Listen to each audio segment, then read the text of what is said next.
And welcome back, everyone, to Good Vibes. As promised, we're going to continue a series we had for the last couple of weeks with Debbie Cox DeNova, and it is called Being a Good Flirt. So, a lot of you, we got your attention. So, Debbie, welcome back. Thank you. All right, this was so good and so dynamic in the first two tapings that we got to keep going. Yes. So, I'm listening. Okay, so the last time we kind of focused on tips for men. Yeah. And this is going to be a little bit of a mixture for both, but it's important to remember that societally it's more acceptable for men to do the approaching first. So a lot of this is going to gear toward tips for men to flirt with women, but also to pick up on signals from women. Because as you can see, we're going to go through 10 psychologically based ways of flirting. But if you do it the wrong way, or if you do it too much, or if you're not reading her cues, it can have the opposite effect. And so we're going to talk a little bit about that. Okay. Is it psychological or physiological? Both. Okay. But a lot of these tips come from psychology because when you're picking up on cues, you're reading them psychologically, right? And then you have a physiological response that comes with that, Okay. right? So the first one we're going to talk about is eye contact. So the eyes are really the windows to the soul. This is where we actually read each other. And if you're not getting enough eye contact with someone, there's an automatic tendency to assume they're not interested. Whereas when you're looking at someone, you're sort of reading for, are they interested in me? How interested are they, right? So especially with women, again, because a lot of the flirting cues that women give off are meant to be nonverbal because societally it's kind of like a response, right? So looking at women doing a little winking, both on both parties, winking is one, batting eyelashes, right? We talked about tipping the head to the side and giving the cues that way. And then there's a look and then look away strategy, right? And it's just, I say strategy, you can use it as a strategy. And by the way, a lot of these things, it's you can't really go into flirting manualized. It typically comes off wrong. You want to be authentic, right? When you're flirting, you're giving hints that you want more than just a platonic relationship. And this is why flirting can be such a put off to someone who's in a relationship with someone else, right? So you're in a relationship and your partner is giving hints to someone else that they're attracted. It might be the number one. That's right. It's a violation, But right? does winking really work? Winking can work. It's again, all of these things are contextual. It's They so don't work with cheesy to everyone. me. It can be cheesy. Yeah. It can be creepy, you know. But in some cases, if done properly, winking can actually work for the person. So you have to kind of know personalities. And if someone doesn't know your personality and you're winking at them, they might misread that, right? So you kind of just want to watch and look for the cues.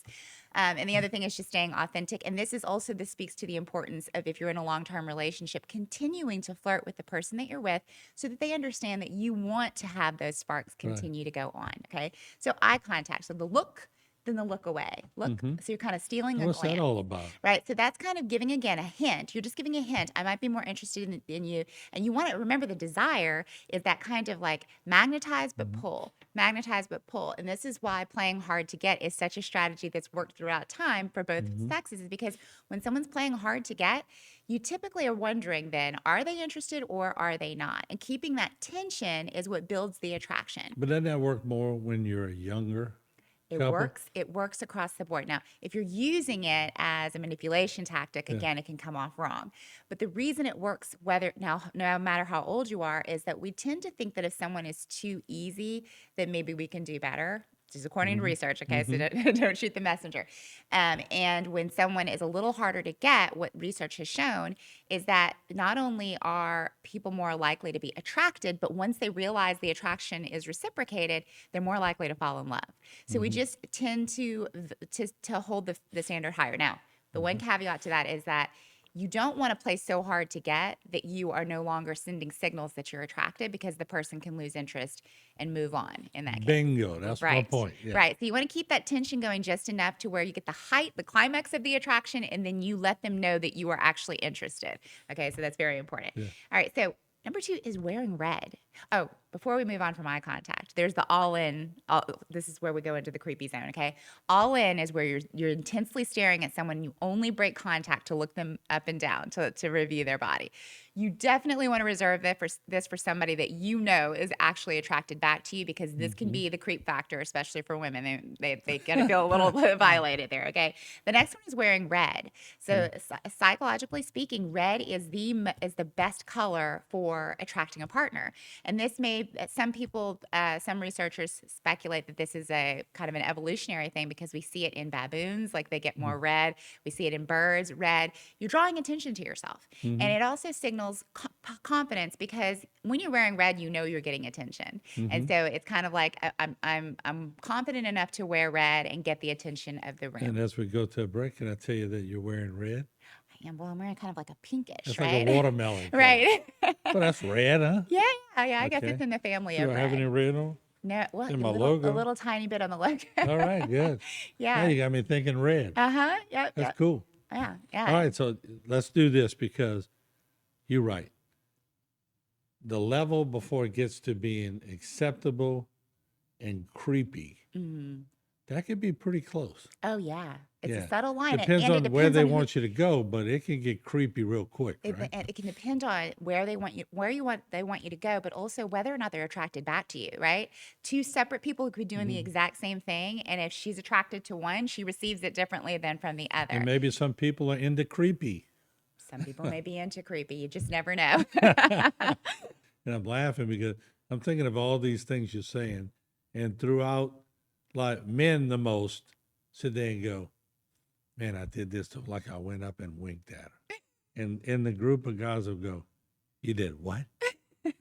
Yeah, I winked at her. Okay, she'll never call you. Right. Yeah. Exactly. You have to be so careful. But there's others, women, that like the guy that goes up and winks at them. Exactly. It has So just take your chances, right? It has so much to do with your personality, how you're Yeah. coming across, how attracted she is. So you want to, if you are not sure how she feels about you, you want to move cautiously first. Maybe don't go in straight with the wink, right? Yeah. But remember what we talked about last time is that she wants to see that you have standards. So just getting to know her in a platonic way is the very best strategy. Asking open-ended questions. And then when she answers back and elaborates on that, you can make the connection according to your values.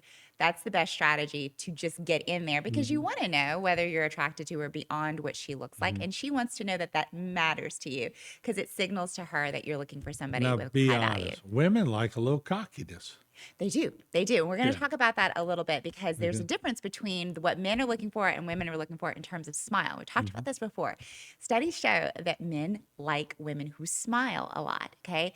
It shows that they are potentially maternal, that they're healthy, that they're confident, right?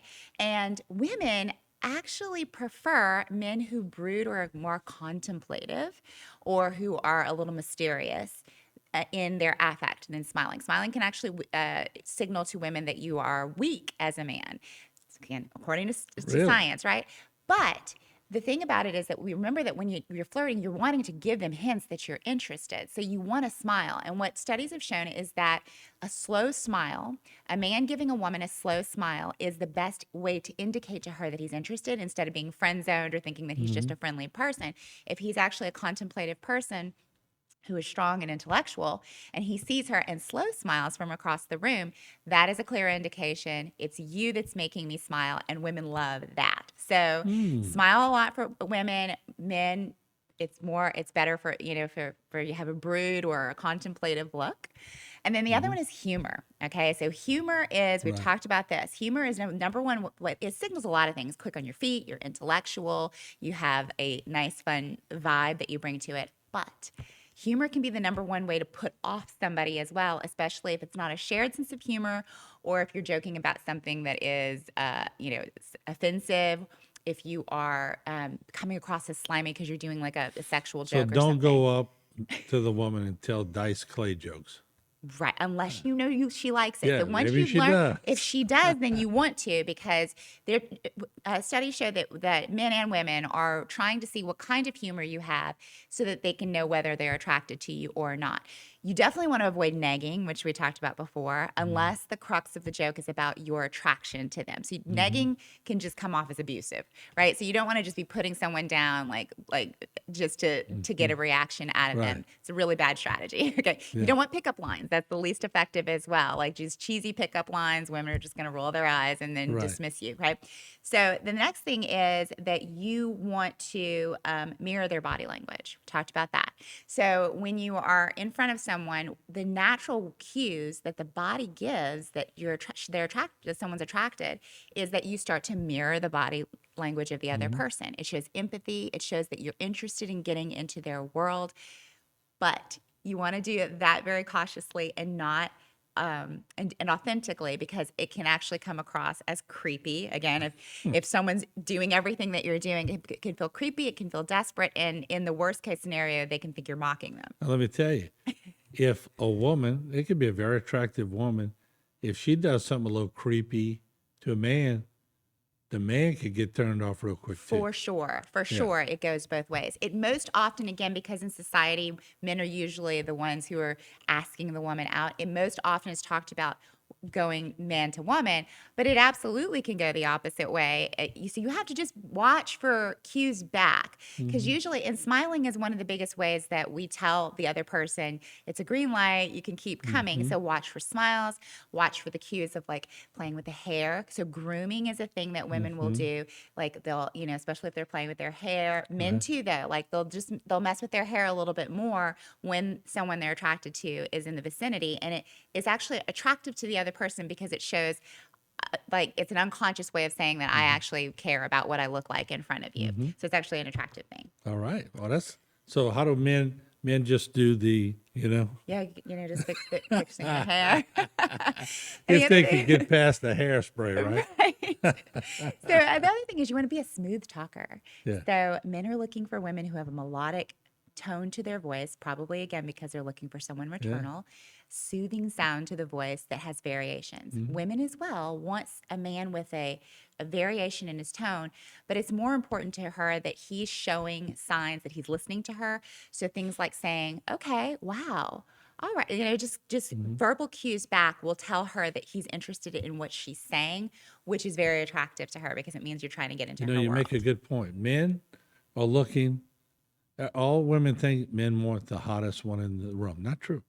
Men want the one very presentable, but who they think will be able to raise their children. Absolutely. Yes. Unless they're looking to just sleep with them, that's very important, right? Yeah. Yeah. Well, that's a whole different thing. Exactly. A whole different show. The other one that can go either way is touch. We've talked about that Yeah. before. A feather touch. A study was done where a man was in a nightclub asking women to dance, and he was much more likely to get a yes when he touched their forearm lightly 1 to 2 seconds. It Mm. actually can increase compliance and attraction, but you just have to be careful with touching, especially with women. So, Yeah, you did. All right, Debbie. Next week, yes. another great show, and we'll see you next week. Tune in.